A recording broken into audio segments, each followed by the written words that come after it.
Child care live, যাক আমি থ্ৰুতে CCL বুলি জানো, CCL ৰুলছ 2025 আজি 7 এপ্ৰিল তাৰিখে গভৰ্ণৰ নটিফিকেশ্যন প্ৰকাশ পাইছে CCL ৰুলছ 2025 আৰু যোনটো ৰুলছৰ অধীনত মহিলা কৰ্মচাৰীসকলৰ লগতে পুৰুষ কৰ্মচাৰীসকলকো CCLৰ সুবিধা দিয়াৰ কথা কোৱা হৈছে আৰু ইয়াতে কিছু কথা নতুনকৈ এড হৈছে বা কিছু পৰিৱৰ্তন আহিছে। মই আজি ভিডিঅ'টিত আপোনালোকক ইয়াৰ মূল কথাখিনি জনাব চেষ্টা কৰিম। কাইণ্ডলি ভিডিঅ'টি শেষলৈকে চাব, চাই থকা অৱস্থাত লাইক কৰিব, শ্বেয়াৰ কৰিব আৰু চেনেলটো যদি এতিয়াও ছাবস্ক্ৰাইব কৰা নাই কাইণ্ডলি ছাবস্ক্ৰাইব কৰিব। ইয়াতে প্ৰথম কথাটোৱে হ'ল এই ৰুল কেতিয়াৰ পৰা লাগু হ'ব, বলবৎ হ'ব, আজি তাৰিখৰ পৰা অৰ্থাৎ 7 এপ্ৰিলৰ পৰা এই ৰুল বলবৎ হ'ব আৰু ইয়াতে কিছুমান ডেফিনেশ্যন দিছে যে ফিমেল গভৰ্ণমেণ্ট এমপ্লয়ী বুলি ক'লে আমি কাক বুজোঁ। আমি মেৰিড, আনমেৰিড বা উইডো বা ডাইভৰ্চি ফিমেল যাৰ মাইনৰ চাইল্ড বা ডিজেবল চাইল্ড আছে, তেনেধৰণৰ বিবাহিত, অবিবাহিত, বিধৱা বা ডাইভৰ্চ লোৱা মহিলা চৰকাৰী কৰ্মচাৰীক আমি বুজোঁ যাৰ কোনোবা মাইনৰ চাইল্ড বা ডিজেবল চাইল্ড আছে।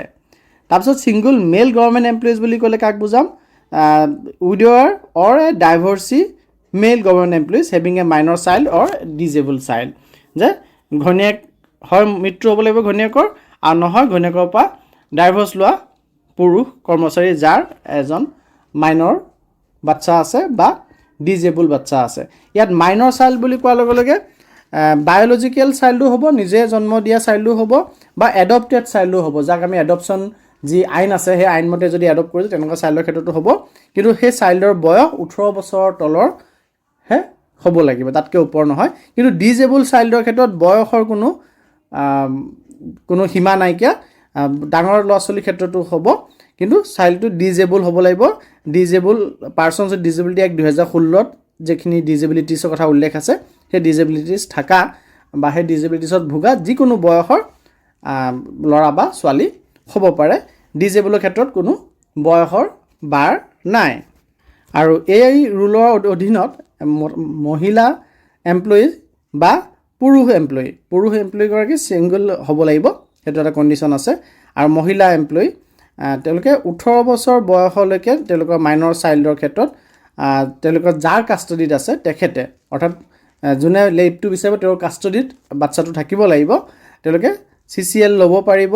730 দিনলৈকে, অৰ্থাৎ 2 বছৰৰ পিৰিয়ডলৈকে তেওঁলোকে ল'ব পাৰিব। আৰু দুটা বাচ্চাৰ ক্ষেত্ৰত ল'ব পাৰিব, দুটাতকৈ অধিক বাচ্চা হ'লে এই 3 নম্বৰ বাচ্চাটোৰ কাৰণে এই CCL ল'ব নোৱাৰে আৰু এক্সামিনেশ্যন, ছিকনেছ এইবিলাকৰ কাৰণে ল'ব পাৰে। আৰু CCLটো 18 বছৰ বয়স হোৱালৈকে বাচ্চাটোৰ CCL ল'ব পাৰিব, এইটো আমি সকলোৱে জানো। আৰু ইয়াত এটা কথা উল্লেখ কৰিছে যে যিহেতু 730 দিন আমি CCL ল'ব পাৰিম, 730 দিনৰ ভিতৰত প্ৰথম যি আমাৰ 365 ডেজ আছে, সেই 365 ডেজ, প্ৰথম 365 ডেজত আমি 100% চেলেৰি ড্ৰ কৰিব পাৰিম আৰু পিছৰ 365 ডেজৰ কাৰণে আমি 80% চেলেৰি ড্ৰ কৰিব পাৰিম। আৰু CCL আমি এটা বছৰত 3টা স্পেললৈকে আমি CCL ল'ব পাৰোঁ। আৰু CCL চেংচন কৰা পদ্ধতিটো আৰ্ণ লিভ চেংচন কৰা পদ্ধতিৰ লগত একে পদ্ধতিৰে হয়। আৰু ইয়াতে এটা এক্সেপশ্যন দিছে যে যদি ছিংগল ফিমেল গভৰ্ণমেণ্ট এমপ্লয়ী হয়, অৰ্থাৎ গিৰিয়েক থাকিলেও মহিলা এমপ্লয়ীগৰাকীয়ে CCL পায়, কিন্তু যদি গিৰিয়েক নথকা গভৰ্ণমেণ্ট এমপ্লয়ী মহিলা হয় তেতিয়াহ'লে তেখেতে 3টা স্পেলত ল'ব পাৰে, কিন্তু সেইটো 6টা স্পেললৈকে এটা কেলেণ্ডাৰ ইয়েৰত এক্সটেণ্ড কৰিব পাৰি। আৰু CCL 5 দিনতকৈ কম সময়ৰ কাৰণে ল'ব নোৱাৰি, অৰ্থাৎ 5 দিন বা তাতকৈ বেছি দিনৰ কাৰণে আমি এবাৰত CCL ল'ব গ'লে CCL ল'ব লাগিব, তাতকৈ কম দিনৰ কাৰণে CCL নহয়। আৰু সাধাৰণতে চাকৰি পোৱাৰ পিছত যেতিয়া প্ৰবেশ্যন পিৰিয়ডত কোনোবা এমপ্লয়ী থাকে সেই সময়ত CCL দিয়া নাযায়, কিন্তু যদি কিবা এক্সেপশ্যনেল গ্ৰাউণ্ড থাকে, এক্সট্ৰিম ছিটুৱেশ্যন কিবা হয়, তেতিয়াহ'লে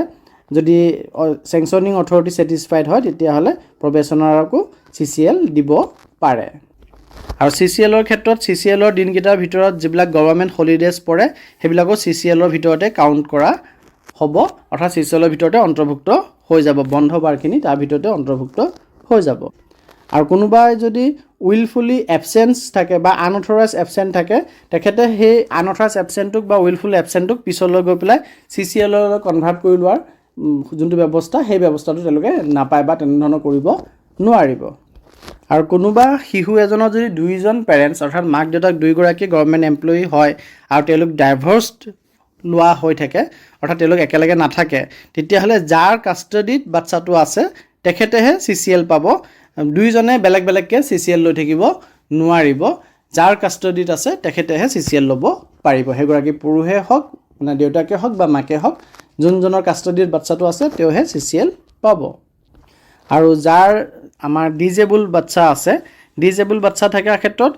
ডিজেবল বাচ্চাৰ কোনো বয়সৰ সীমা নাইকিয়া মই আগতে অলৰেডি কৈছোঁ আৰু ডিজেবল বাচ্চা থকাৰ ক্ষেত্ৰত যাৰ কাষ্টডিত ডিজেবল বাচ্চাটো থাকে সেইগৰাকী এমপ্লয়ে 730 দিনৰ লিভ ল'ব পাৰিব আৰু এই ক্ষেত্ৰত ডিজেবিলিটিৰ পাৰ্চেণ্টেজটো কমচে কম 40% হ'ব লাগিব আৰু যোনটো ডিজেবিলিটি এক্ট আছে সেই এক্টৰ আণ্ডাৰত যিখিনি ডিজিজৰ কথা কৈছে সেই ডিজিজখিনি বা কোনোবা এটা ডিজিজত সেই বাচ্চাটো ভুক্তভোগী হ'ব লাগিব গতিকে CCLৰ ক্ষেত্ৰত CCL ৰুলছ 2025 প্ৰকাশ পাইছে আৰু এইমতে কিছু পৰিৱৰ্তনো আহিছে আৰু এটা ডাঙৰ পৰিৱৰ্তন হ'ল যে পুৰুষ কৰ্মচাৰীও যদি তেখেত ডাইভৰ্চি বা উইডৰ হয় আৰু তেখেতে কাষ্টডিত যদি মাইনৰ চাইল্ড বা ডিজেবল চাইল্ড আছে তেতিয়াহ'লে তেখেতেও CCL ল'ব পাৰিব যোনটো সুবিধা আগতে নাছিলে আৰু তাৰ যি CCL ৰুলছ 2025 প্ৰকাশ পাইছে তাৰ যিখিনি মূল কথা সেই মূল কথাখিনি মই আপোনালোকৰ লগত শ্বেয়াৰ কৰিব চেষ্টা কৰিলোঁ ভিডিঅ'টি যদি ভাল পালে তেন্তে কাইণ্ডলি লাইক আৰু শ্বেয়াৰ কৰিব আৰু চেনেলটি যদি ছাবস্ক্ৰাইব কৰা নাই আকৌ এবাৰ ৰিকুৱেষ্ট কৰিছোঁ কাইণ্ডলি ছাবস্ক্ৰাইব কৰিব ধন্যবাদ